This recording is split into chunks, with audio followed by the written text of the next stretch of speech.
ഓം നമോ നാരായണായ. ഓം നമോ നാരായണായ. ഓം നമോ നാരായണായ. ഓം നമോ നാരായണായ.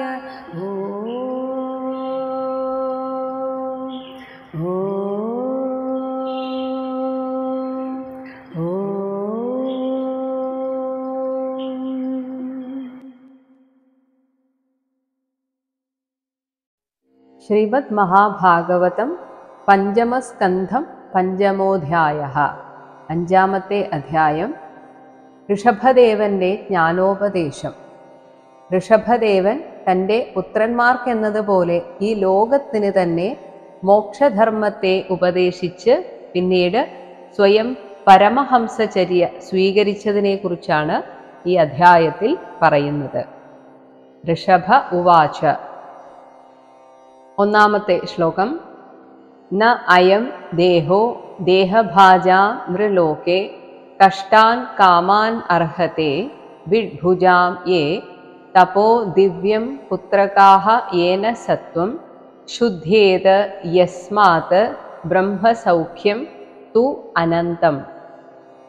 നൃലോകെ, ഈ മർത്യലോകത്തിൽ, ദേഹഭാജാം, ശരീരമെടുത്തവരുടെ, അയം ദേഹഃ, ഈ ശരീരം, കഷ്ടാൻ കാമാൻ, കഷ്ടാൻ എന്നതുകൊണ്ട് പിന്നീട് ദുഃഖത്തെ തരുന്ന കാമാൻ, വിഷയഭോഗങ്ങളെ, അനുഭവിക്കുമ്പോൾ സുഖമായിട്ടുള്ള എല്ലാ കാര്യങ്ങളും നമ്മുടെ ലൗകിക ജീവിതത്തിൽ പിന്നീട് ദുഃഖത്തിനായി തീരുമെന്നത് അനുഭവത്തിലൂടെ ഏവർക്കും മനസ്സിലായിട്ടുള്ള കാര്യമായിരിക്കും. അത് ഭക്ഷണത്തിൻ്റെ കാര്യത്തിലായാലും ബന്ധങ്ങളുടെ കാര്യത്തിലായാലും ആദ്യമൊക്കെ സുഖം തരുന്നത് അല്ലെങ്കിൽ തന്നത് പിന്നീട് നമുക്ക് ദുഃഖത്തിനായി തരുന്നതാണ്. നമുക്ക് യഥേഷ്ടം ഭക്ഷണം കഴിക്കാൻ പറ്റുന്ന പ്രായത്തിൽ നമ്മൾ ഒരുപാട് ഭക്ഷണം കഴിച്ചിട്ട് പിന്നീട് പല രീതിയിലാണ് അതിൻ്റെ ബുദ്ധിമുട്ടുകൾ. ഒന്ന്, ആ സമയത്ത് കഴിച്ചതിൻ്റെയൊക്കെ പ്രശ്നങ്ങൾ പിന്നീടാണ് വരിക, പല രീതിയിലുള്ള അസുഖങ്ങളായിട്ട്. അങ്ങനെ വരുന്ന ആകുമ്പോഴേക്കും ശരീരത്തിന് അതൊന്നും സഹിക്കാൻ പറ്റാത്തൊരു സാഹചര്യമായിരിക്കും. ഇനി ബന്ധങ്ങളാണെങ്കിലും അങ്ങനെ. എപ്പോഴും കൂടെ ഉണ്ടാകണം എന്നാഗ്രഹിക്കുന്ന ബന്ധങ്ങൾ ഒരു കാലത്ത് നമ്മെ അത്യധികമായിട്ട് സന്തോഷിപ്പിച്ചത് ആരൊക്കെയാണോ അവരെക്കുറിച്ചുള്ള ഓർമ്മകളിലൂടെ തന്നെ പിന്നീട് ജീവിക്കേണ്ടി വരുന്നതും ഇത്തരം ദുഃഖത്തിന് കാരണമായിത്തീരുന്നു. അതുകൊണ്ടാണ് ഈ വിഷയഭോഗങ്ങളെ ദുഃഖപ്രദങ്ങൾ എന്ന് പറയുന്നത്. അത് ഈ മനുഷ്യ ശരീരം കൊണ്ട് ന അർഹത്തെ, അതിന് മാത്രമുള്ളതല്ല. പക്ഷേ നിർഭാഗ്യവശാൽ ഈ വിചാരം നമുക്ക് വരുന്നത് വളരെ വൈകിയാണ് എന്ന് മാത്രം. കാരണം ആധ്യാത്മിക ജീവിതം അല്ലെങ്കിൽ ആധ്യാത്മികമായ അറിവ് തന്നെ അത് വളരെ വൈകി കിട്ടിയാൽ മതി എന്ന ചിന്ത ഇപ്പോഴുമുണ്ട്. പക്ഷേ ശരിക്കും ഈ അറിവ് കിട്ടേണ്ടത് തന്നെ നമ്മുടെ ഒരു യൗവനാവസ്ഥയിലാണ്, കൗമാരപ്രായത്തിലൊക്കെയാണ്. അങ്ങനെ കിട്ടിക്കഴിയുമ്പോഴാണ് ജീവിതത്തെ അതിനനുസരിച്ച് പാകപ്പെടുത്തിയെടുക്കാൻ നമുക്ക് സാധിക്കുന്നത്. അപ്പോഴേ തുടങ്ങിയാൽ മാത്രമാണ് നമുക്കൊരു മധ്യവയസ്സിലൊക്കെ എത്തുന്ന സമയത്ത് എല്ലാറ്റിൽ നിന്നും മനസ്സുകൊണ്ട് വിടുവിക്കാൻ സാധിക്കുന്നത്. അപ്പോൾ ഈ സുഖം എന്ന് പറയുന്നത് വിഡ്ഭുജാം, അമേധ്യം തിന്ന് ജീവിക്കുന്ന സാധാരണ കൃമികീടങ്ങൾക്ക് പോലും ലഭിക്കുന്നതാണ്. അവർക്കുപോലും ഇതൊക്കെ ഉണ്ട്. അതുകൊണ്ട് പുത്രകാഹ, അല്ലയോ പുത്രന്മാരെ എന്ന് ഋഷഭദേവൻ വിളിക്കുന്നു. നിങ്ങളെല്ലാവരും ദിവ്യം തപഹ, ദിവ്യമായ തപസ്സിനെ ചെയ്യേണ്ടതാകുന്നു. തപസ് എന്ന് വെച്ചാൽ നിരന്തരമായ വിചാരം. നമ്മളെ പോലുള്ളവർക്ക് അതാണ് ഇന്ന് അഭികാമ്യമായിട്ടുള്ളത്. എല്ലാ സാധനകളുടെയും കൂടെ ഈ വിചാരവും കൂടെ നമുക്ക് വേണം.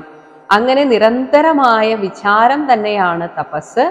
യേന, യാതൊരു തപസ്സുകൊണ്ട് നമ്മുടെ സത്വം, അന്തഃകരണം ശുദ്ധേത്, തെളിയുന്നതാണ്. ഇങ്ങനെയുള്ള ആ തെളിമയാൽ യസ്മാത് തു അനന്തം, അനശ്വരമായ ബ്രഹ്മസൗഖ്യം, ബ്രഹ്മാനന്ദവും ഉണ്ടാകും. ഇപ്പോൾ എന്തെങ്കിലും കിട്ടിയാൽ മാത്രം സന്തോഷിക്കുന്ന നമ്മുടെ മനസ്സ് സദാ ആനന്ദത്തിലിരിക്കണമെങ്കിൽ ഹൃദയത്തിന് തെളിമ വരണം. ഈ തെളിമ വരാൻ വേണ്ടിയാണ് നമ്മൾ ചെയ്യുന്ന എല്ലാ സാധനകളും. പക്ഷേ അവിടെയും ഈ സാധനകളിലൂടെയും നമ്മുടെ ആഗ്രഹങ്ങൾ നേടിയെടുക്കാനായിട്ട് ഈ സാധനയെ പ്രയോജനപ്പെടുത്തുമ്പോൾ വീണ്ടും മലിനമാവുകയാണ് ചെയ്യുന്നത്. ആന കുളിച്ചു കയറുന്നത് പോലെ കുളിച്ചു കയറിയ ആന വീണ്ടും മണ്ണെടുത്ത് ശരീരത്തിലേക്ക് ഇടാറുണ്ട്. ഇതേപോലെയാണ് നമ്മുടെ ആഗ്രഹത്തിനു വേണ്ടി നമ്മൾ ഓരോ സാധനകൾ ചെയ്യുമ്പോൾ സംഭവിക്കുന്നത്.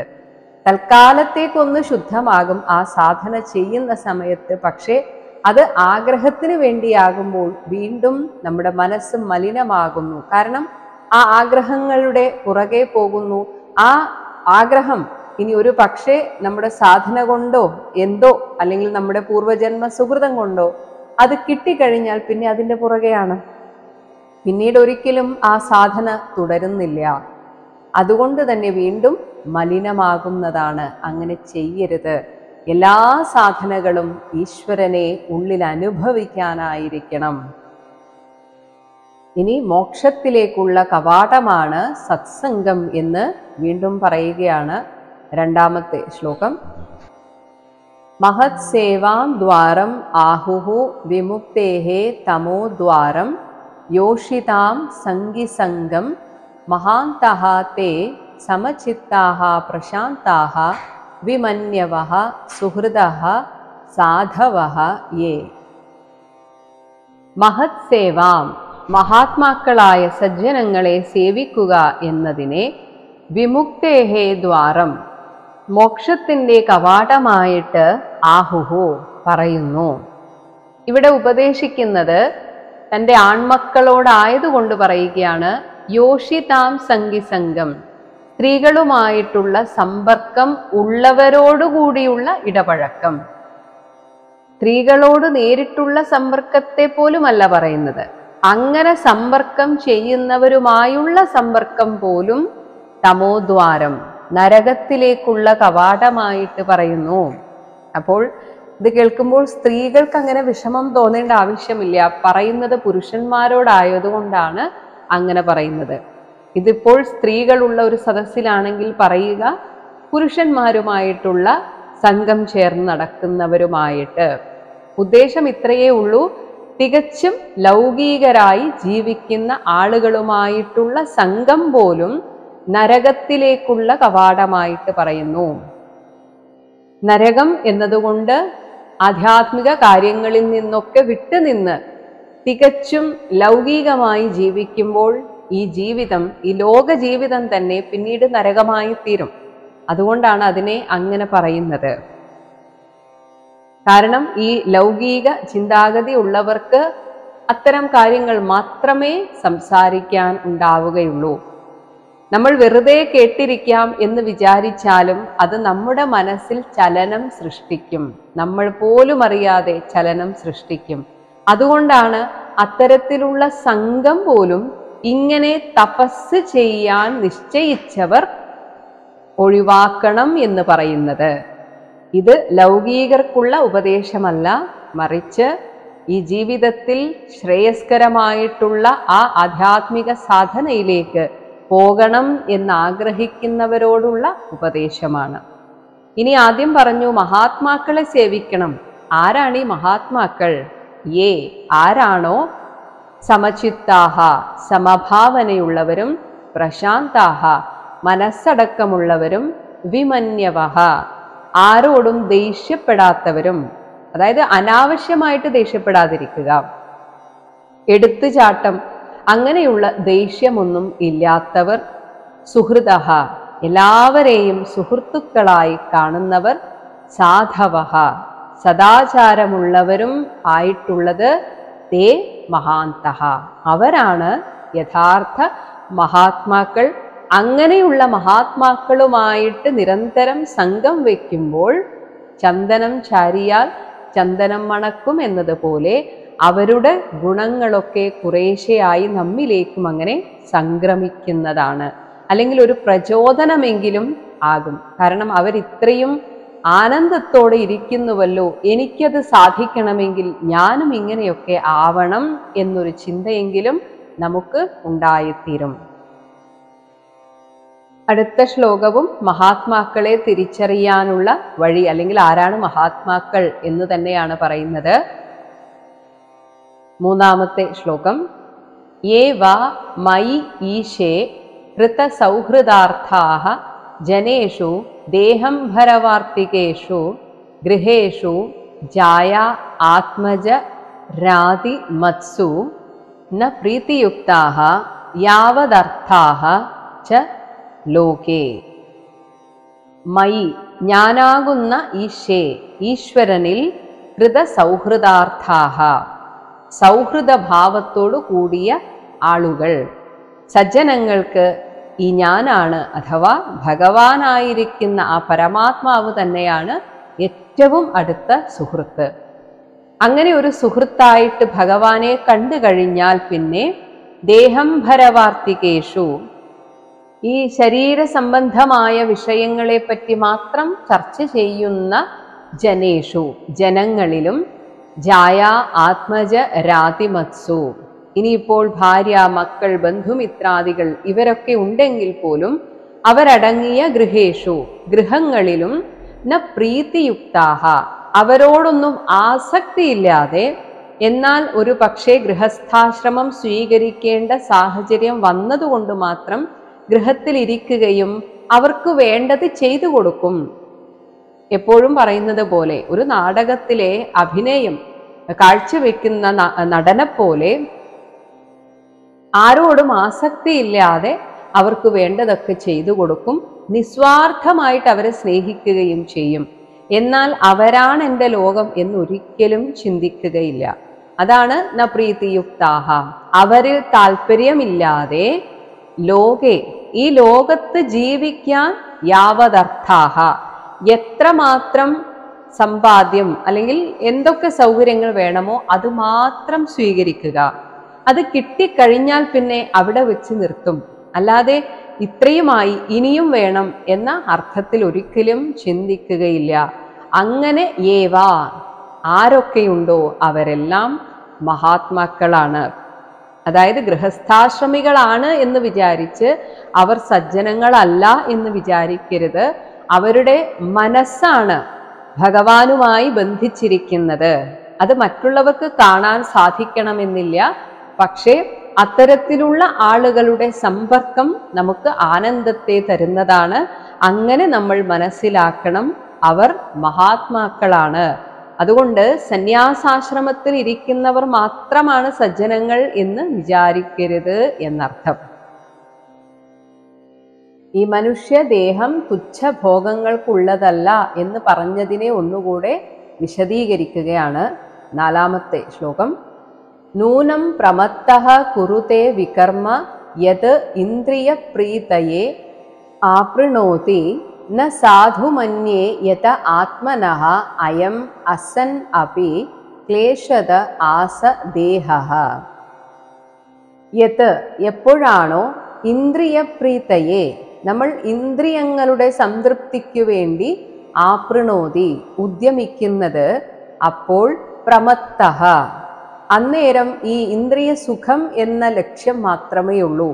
പിന്നെ വിവേകം നഷ്ടപ്പെടും. അതുകൊണ്ട് വിവേകഭ്രഷ്ടനായിട്ട് വികർമ്മ ചെയ്യാൻ പാടില്ലാത്ത പലതും നൂനം കുരുതേ നിശ്ചയമായും ചെയ്തു പോകുന്നതാണ്. അങ്ങനെ വരുമ്പോൾ ഈ ശരീരം ലഭിച്ചത് നമ്മുടെ പൂർവകൃത കർമ്മത്തിൽ നിന്നാണ്.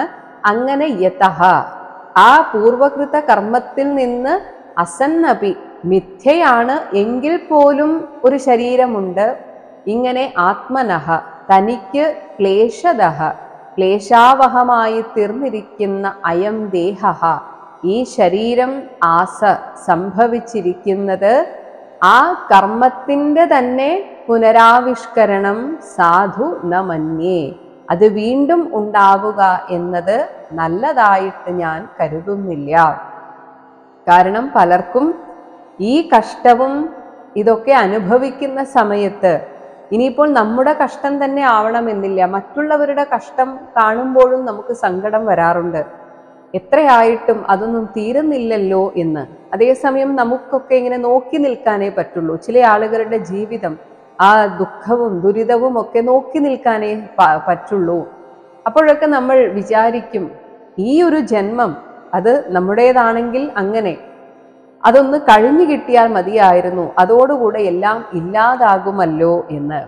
അങ്ങനെ നോക്കുമ്പോൾ വീണ്ടും ഒരു ജന്മം കിട്ടുക എന്ന് പറയുന്നത് എത്രമാത്രം ദുസ്സഹമാണ്. അത് നല്ലതാണെന്ന് ഞാൻ ചിന്തിക്കുന്നില്ല. 5-ാമത്തെ ശ്ലോകം. പരാഭവഃ താവത് അബോധ ജാതഃ യാവത് ന ജിജ്ഞാസത ആത്മതത്വം യാവത് ക്രിയാഃ താവത് ഇദം മനോ വൈ കർമാത്മകം യേന ശരീരബന്ധഃ. യാവത് എത്ര കാലത്തോളം ആത്മതത്വം ഞാൻ ആര് എന്ന ആ ബോധത്തെക്കുറിച്ച് ന ജിജ്ഞാസത്തെ അറിയുവാനുള്ള ആഗ്രഹം ഉണ്ടാകുന്നില്ലയോ, താവത്ത് അത്ര കാലത്തോളം അബോധജാതഃ അജ്ഞാനത്തിൽ നിന്ന് ഉണ്ടാകുന്ന പരാഭവഃ ആത്മതിരസ്കാരം, ഞാൻ എന്ന ജീവബോധത്തെ ആത്മബോധത്തെ അഥവാ അഹംബോധത്തെ നമ്മൾ തിരസ്കരിച്ചുകൊണ്ട് ഞാനെന്ന വ്യക്തിബോധത്തെ അഹങ്കാരത്തെയാണ് നമ്മൾ നിലനിർത്തുന്നത്. ഇങ്ങനെ ആത്മതിരസ്കാരം നിലനിൽക്കുന്നതാണ്. ഇങ്ങനെ ഞാനൊരു വ്യക്തി എന്ന ബോധം ഉള്ളിടത്തോളം യാവത്ത് ക്രിയാഹ കർമ്മത്തിന്റെ പ്രവർത്തനങ്ങൾ ഉണ്ടാകുന്നുവോ താവത്ത് അത്ര കാലം വരേക്കും ഇതം മനഃ ഈ മനസ്സ് കർമാത്മകം വൈ കർമ്മ സ്വഭാവമായി തന്നെ ഇരിക്കുന്നതാണ്. അതായത് കർമ്മം ചെയ്തുകൊണ്ടേയിരിക്കും. കാരണം ഞാൻ എന്ന വ്യക്തിയാണ് ഇതിനെല്ലാം കാരണം, ഞാനാണ് ഇതിന് ഉത്തരവാദി, ഞാൻ വേണ്ട ഇതൊക്കെ ചെയ്യാൻ എന്ന ചിന്ത ഉള്ളിടത്തോളം നമ്മളായിട്ട് തന്നെ ഓരോ പ്രവൃത്തി ചെയ്തുകൊണ്ടേയിരിക്കും. അങ്ങനെ ചെയ്യുന്നിടത്തോളം കർമ്മവാസനാത്മകമായ മനസ്സിനാൽ വീണ്ടും ശരീരബന്ധം ഉണ്ടായിത്തീരുന്നതാണ്. ഈ പ്രപഞ്ചം സത്യമല്ല എന്ന ബോധം ഇല്ലാത്തിടത്തോളം ആർക്കാണോ പ്രപഞ്ചം സത്യമായിട്ടുള്ളത് അവർ കർമ്മം ചെയ്തുകൊണ്ടേയിരിക്കും. ഏതുപോലെയാണോ സ്വപ്നത്തിൽ നമ്മൾ പല രീതിയിൽ ആശങ്കപ്പെടുകയും അതിനുള്ള പരിഹാരം തേടുകയും ചെയ്യുന്നത്, അതേപോലെ തന്നെയാണ് ഈ മായാപ്രപഞ്ചത്തിൽ നമ്മൾ കർമ്മങ്ങൾ ചെയ്യുന്നത്. കർമ്മങ്ങൾ ചെയ്യുന്നിടത്തോളം വീണ്ടും വീണ്ടും ജനിക്കാനുള്ള കാര്യങ്ങൾ, വാസനകൾ നമ്മളായിട്ട് ശേഖരിച്ചു വെക്കുകയാണ്. 6-ാമത്തെ ശ്ലോകം. ഏവം മനഃ കർമ്മ വശം പ്രയുക്തേ അവിദ്യയാ ആത്മനി ഉപധീയമാനേ പ്രീതിഃ ന യാവത് മയി വാസുദേവേ ന മുച്യത്തെ ദേഹയോഗേന താവത്. അവിദ്യയ അജ്ഞാനത്താൽ ആത്മനി നമ്മുടെ ആത്മസ്വരൂപം യഥാർത്ഥത്തിൽ ഞാൻ ആര് എന്ന ആ ആത്മബോധം ഉപധീയമാനേ മറയ്ക്കപ്പെടുമ്പോൾ ഏവം ഇപ്രകാരം നമ്മൾ പൂർവജന്മത്തിൽ ചെയ്ത കർമ്മം മനഃ മനസ്സിനെ വശം പ്രയുക്തേ പിന്നെയും അടിമയാക്കി വയ്ക്കുന്നു. യാവത് എത്ര കാലത്തോളം വാസുദേവേ വാസുദേവനായ മയി എന്നിൽ പ്രീതിഃ ന പ്രേമലക്ഷണ ഭക്തി ഉണ്ടാകുന്നില്ലയോ താവത് അത്രയും കാലം വരെ ദേഹയോഗേന ഈ ശരീരബന്ധത്താൽ നമുച്യത്തെ മോചിക്കപ്പെടുന്നതല്ല. നമ്മൾ ആഗ്രഹങ്ങൾക്ക് വേണ്ടി ഭഗവാനെ ഭജിക്കുന്നിടത്തോളം വീണ്ടും വീണ്ടും നമ്മൾ കർമ്മബന്ധം തന്നെയാണ് ഉണ്ടാക്കുന്നത്. എന്നാൽ നമ്മുടെ കർമ്മബന്ധത്തിൽ നിന്ന് ശരീരബന്ധത്തിൽ നിന്ന് വിച്ഛേദിക്കണമെങ്കിൽ ഒരാഗ്രഹവുമില്ലാതെ ഭഗവാനിൽ ഉള്ള പ്രേമലക്ഷണയായ ഭക്തി സംഭവിക്കണം. വെറുതെ ഭഗവാനെ സ്നേഹിക്കുക, ഒന്നിനു വേണ്ടിയല്ല. ഒരാഗ്രഹവും മനസ്സിൽ വെക്കാതെ, ഇങ്ങനെ പ്രാർത്ഥിച്ചില്ലെങ്കിലും എനിക്ക് ഭഗവാൻ തരും എന്ന് പോലും ചിന്തിക്കാതെ എൻ്റെ മനസ്സിനെ ശുദ്ധമാക്കാൻ ഭഗവാനാകുന്ന അഗ്നിയിലേക്ക് ഞാൻ എൻ്റെ മനസ്സിനെ ഇട്ടുകൊടുക്കുന്നു, സമർപ്പിക്കുന്നു എന്ന ഭാവത്തോടെ വേണം നമ്മൾ ഭഗവാനോട് അടുക്കാൻ. എങ്കിൽ മാത്രമേ ഈ കർമ്മബന്ധത്തിൽ നിന്ന് മുക്തരാവുകയുള്ളൂ. എന്തൊക്കെ നേടിയാലും ഈശ്വര സാക്ഷാത്കാരം എന്ന ലക്ഷ്യമെങ്കിലും മനസ്സിൽ ഇല്ല എങ്കിൽ നമുക്ക് ജീവിതം പല സമയത്തും വിരസമായിത്തീരും. അതാണ് 7ാമത്തെ ശ്ലോകത്തിൽ പറയുന്നത്. യദാന പശ്യതി അയഥാ ഗുണേഹാം സ്വാർത്ഥേ പ്രമത്തഃ സഹസാ വിപശ്ചിത് ഗതസ്മൃതിഃ വിന്ദതി തത്ര താപാൻ ആസാദ്യ മൈഥുന്യം അകാരം അജ്ഞഃ. സ്വാർത്ഥേ, തൻ്റെ യഥാർത്ഥമായ ജീവിത പ്രയോജനം, ഈ മനുഷ്യ ശരീരം ലഭിച്ചിരിക്കുന്നത് വിവേകപൂർവം ഈ കർമ്മബന്ധത്തിലൊന്നും പെടാതെ മനസ്സിനെ ശുദ്ധമാക്കി വെച്ച് ഭഗവാനിൽ സാക്ഷാത്കാരമടയാനാണ് എന്ന കാര്യത്തിൽ പ്രമത്തഃ, ശ്രദ്ധ വയ്ക്കാതെയുള്ള ആ മനുഷ്യൻ യഥാ, എപ്പോഴാണോ വിപശ്ചിത്, ബോധവാനായി ഭവിച്ച് ഗുണേഹാം, ഇന്ദ്രിയങ്ങളുടെ ചേഷ്ടയെ അയഥ, മിഥ്യയായിട്ട് ന പശ്യതി, കാണാതിരിക്കുന്നത്. ഈ പ്രപഞ്ചം മായയാണെന്ന് നമ്മൾ വിചാരം ചെയ്തുകൊണ്ടേയിരിക്കണം. അത് പല രീതിയിൽ നമുക്ക് ഇന്നലെ വരെ കണ്ട ആളുകളെ ഇന്ന് കാണുന്നില്ല. അവരെവിടെ പോയി? അതിനു മുൻപ് അവർ നമ്മുടെ ആരൊക്കെയോ ആയിരുന്നു.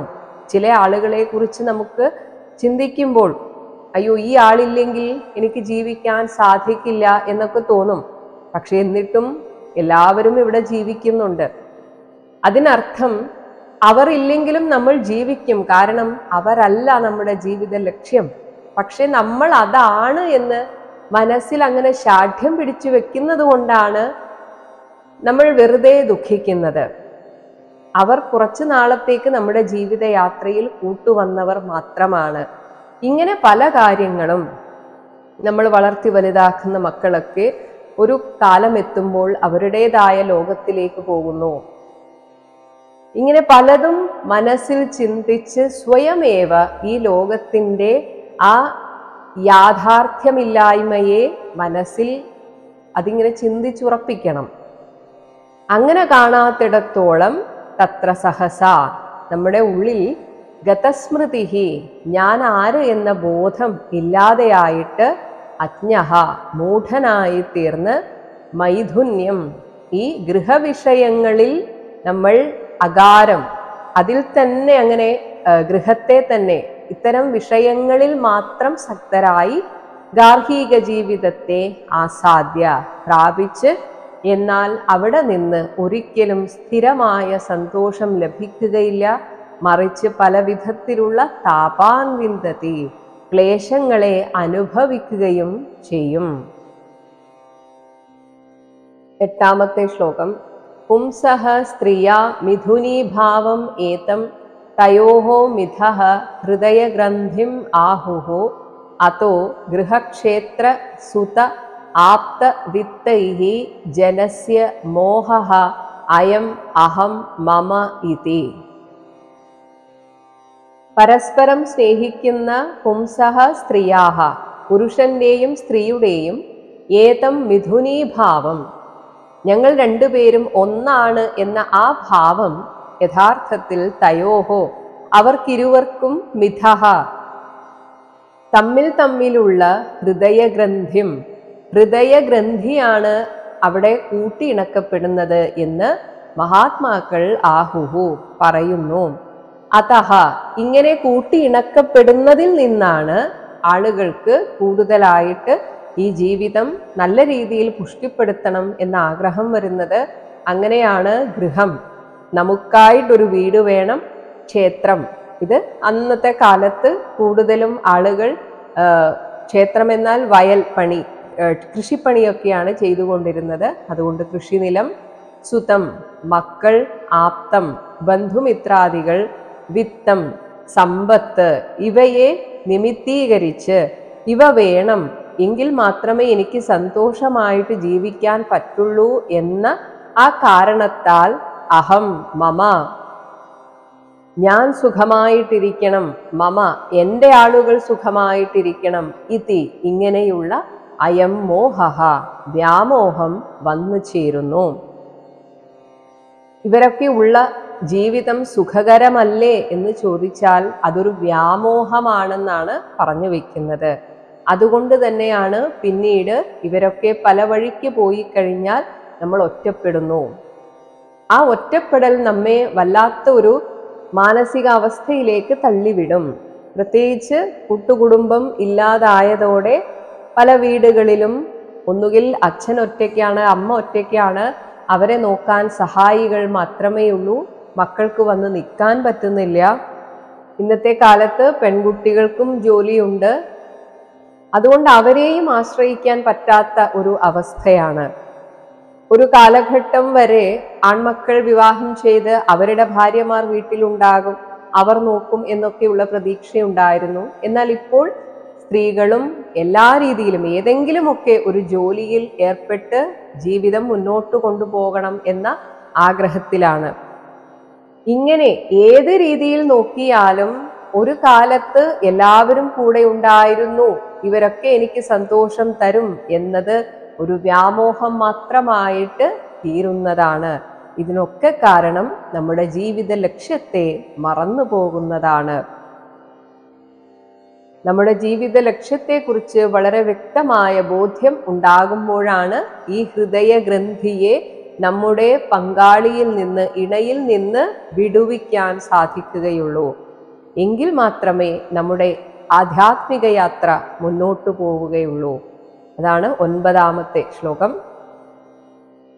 യഥാ മനോഹൃദയ ഗ്രന്ഥിഃ അസ്യ കർമാനുബദ്ധോ ദൃഢ ആശ്ലഥേത തദാ ജനഃ സംപരിവർത്തതേ അസ്മാത് മുക്തഃ പരം യാതി അതിഹായ ഹേതും. യഥാ ഏതു നേരത്താണോ ഇങ്ങനെയുള്ള ഇങ്ങനെയുള്ളവരുടെ കർമാനുബദ്ധഃ കർമ്മങ്ങളാൽ ബന്ധിക്കപ്പെട്ടതും ദൃഢഃ ഉറപ്പുള്ളതുമായ മനോഹൃദയ ഗ്രന്ഥിഃ മനോരൂപമായിരിക്കുന്ന ഹൃദയഗ്രന്ഥി, അതായത് ദമ്പതികളാൽ പരസ്പരം കെട്ടിയിടപ്പെട്ട ആ ഹൃദയഗ്രന്ഥി എപ്പോഴാണോ ആശ്ലഥേത ശിഥിലമാകുന്നത്, ഇവിടെ നമ്മൾ ഒരുമിച്ച് ജീവിക്കുക എന്നത് മാത്രമേ നമുക്ക് സാധിക്കുകയുള്ളൂ. ഏതെങ്കിലും ഒരു ഘട്ടത്തിൽ ഞാൻ ഒറ്റയ്ക്കാവും, അല്ലെങ്കിൽ അവരൊറ്റയ്ക്കാകും, ഇങ്ങനെ ഒരു ചിന്ത നമ്മുടെ ഉള്ളിൽ കൂടുതലായിട്ട് വരുന്ന സമയത്ത് മാത്രമാണ് ആ ഹൃദയഗ്രന്ഥിയെ പൊട്ടിച്ചെറിയാൻ, ഞാൻ വേറെയാണ്, യഥാർത്ഥത്തിൽ ഞാൻ വേറെ തന്നെയാണ് എന്ന ചിന്തയിലേക്ക് വരികയുള്ളൂ. അപ്പോഴാണ് തഥാ അസ്മാത് ഈ ആൺ പെൺ ഇണക്കെട്ടിൽ നിന്ന് ജനഃ മനുഷ്യൻ സംപരിവർത്തതേ പൂർണ്ണമായും പുറത്തേക്ക് വരുന്നു. ഇങ്ങനെ ഇതിനെല്ലാം ഹേതു കാരണമായിരുന്ന ആ അഹങ്കാരമാകുന്ന ഉപാധിയെ അതിഹായ വിട്ടുകളഞ്ഞിട്ട്, അഹങ്കാരം എന്നാൽ ഞാനൊരു വ്യക്തി എന്ന ചിന്ത, ആ വ്യക്തി ചിന്ത ഉള്ളിൽ നിന്ന് ഇല്ലാതാക്കുമ്പോൾ മാത്രമാണ് നമുക്ക് ഈ ഹൃദയഗ്രന്ഥിയെ പൊട്ടിക്കാൻ സാധിക്കുകയുള്ളൂ. അങ്ങനെ അതിനെ അതിഹായ മറികടന്ന് മുക്തഃ മുക്തനായി ഭവിച്ച് പരം യാതി പരമപദത്തെ പ്രാപിക്കുകയും ചെയ്യുന്നു. ചില ഭാര്യാഭർത്താക്കന്മാരൊക്കെ ചിന്തിക്കും നമുക്ക് ഒരുമിച്ച് മരിക്കണം എന്നൊക്കെ. ഒരുമിച്ച് മരിച്ചാലും ഒന്നിച്ചടക്കിയാലും ഈ ആത്മാക്കൾ സഞ്ചരിക്കുന്ന വഴിയൊക്കെ വേറെ ആയിരിക്കും. ഇതൊന്നും തിരിച്ചറിയാത്തത് കൊണ്ടാണ് ഇങ്ങനെ ഒരുമിച്ച് മരിക്കണം എന്നൊക്കെ ആഗ്രഹിക്കുന്നത്. ഓരോ ആത്മാവും ചെയ്തു വച്ചിരിക്കുന്ന, സൂക്ഷ്മ ശരീരം ചെയ്തു വച്ചിരിക്കുന്ന കർമ്മങ്ങളും കർമ്മവാസനകളുമുണ്ട്. അതിനനുസരിച്ച് മാത്രമേ മരണാനന്തരം അവർ പരലോകത്തേക്ക് യാത്രയാവുകയുള്ളൂ. അല്ലാതെ ഒരേ കുഴിയിൽ അടക്കിയത് കൊണ്ടൊന്നും അവരുടെ ആത്മാക്കൾ ഒരുമിച്ച് യാത്ര ചെയ്യുകയില്ല. അതുകൊണ്ട് അത്തരം മൂഢത്തരമൊക്കെ ഉപേക്ഷിച്ചിട്ട് ഈ ലോക നാടകത്തിൽ എനിക്ക് ശുശ്രൂഷിക്കാൻ ഒരാൾ, അല്ലെങ്കിൽ എനിക്ക് സംരക്ഷിക്കാൻ ഒരാൾ എന്ന് മാത്രം ചിന്തിച്ച് നമ്മുടെ ഉത്തരവാദിത്തങ്ങൾ ചെയ്യുക. അതിനുശേഷം ഞാൻ വേറെ തന്നെയാണ്, എൻ്റെ ആധ്യാത്മിക യാത്ര എൻ്റേതു മാത്രമാണ് എന്ന ചിന്തയിൽ അവിടെ നമ്മൾ വേറെയാണെന്ന ചിന്ത മനസ്സിൽ കൊണ്ടുവന്ന് ആ ഹൃദയഗ്രന്ഥിയെ ജീവിച്ചിരിക്കെ തന്നെ പൊട്ടിച്ചെറിയാൻ സാധിക്കണം. അപ്പോൾ മാത്രമാണ് ഈ ആധ്യാത്മിക യാത്ര സുഗമമായി തീരുകയുള്ളൂ. ഹരേ രാമ ഹരേ രാമ ഹരേ രാമ രാമ ഹരേ കൃഷ്ണ ഹരേ കൃഷ്ണ കൃഷ്ണ ഹരേ രാമ ഹരേ രാമ രാമ ഹരേ കൃഷ്ണ കൃഷ്ണ ഹരേ രാമ ഹരേ കൃഷ്ണ ഹരേ രാമ ഹരേ കൃഷ്ണ കൃഷ്ണ.